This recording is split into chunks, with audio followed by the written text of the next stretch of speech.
Jack அமைப்பினரின் நிதி சார்ந்த கோரிக்கைகள், நிதி சாராத கோரிக்கைகள் என்னென்ன இருக்கின்றன என்பதை அறிந்து அவர்களது உணர்வுகளுக்கு மதிப்பளிக்கும் வகையில் கண்டிப்பாக நடவடிக்கை எடுக்க வேண்டும் என பள்ளி கல்வித்துறை அமைச்சர் அன்பில் மகேஷ் பொய்யாமொழி. தஞ்சாவூரில் நடைபெற்ற பல்வேறு நலத்திட்ட உதவிகள் வழங்கும் விழா, புதிய கட்டிடங்கள் திறப்பு விழாவில் பங்கேற்ற அவர், தமிழக முதல்வரின் உத்தரவுப்படி தமிழ்நாடு முழுவதும் மாணவர்களுக்கு விலையில்லா மிதிவண்டிகள், சீருடைகள், 1 முதல் 5 வகுப்பு வரையிலான ஆசிரியர்களுக்கு கையடக்க கணினிகள் வழங்கப்பட்டன.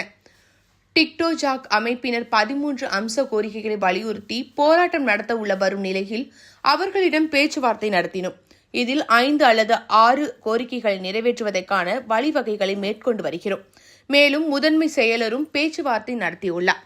அப்போது நிதி சார்ந்த கோரிக்கைகள், நிதி சாராத கோரிக்கைகள் என்னென்ன இருக்கின்றன என்பதை அறிந்து அவர்களது உணர்வுகளுக்கு மதிப்பளிக்கும் வகையில் கண்டிப்பாக நடவடிக்கை எடுக்கப்படும். கட்டாய கல்வி உரிமை சட்டத்துக்கு மத்திய அரசு ஒதுக்க வேண்டிய நிதி குறித்து மத்திய கல்வித்துறை அமைச்சர் தர்மேந்திர பிரதானை நேரில் சந்தித்து வலியுறுத்தியுள்ளோம்.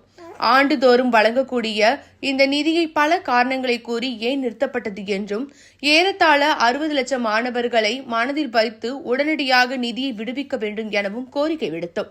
மத்திய அரசு அதிகாரிகளுடன் தமிழக அரசு அதிகாரிகள் கலந்து பேசி சொல்லுமாறும் அதற்கான முயற்சி எடுப்பதாகவும் மத்திய அமைச்சர் கூறினாலும் முறைப்படி பதில் எதுவும் வரவில்லை.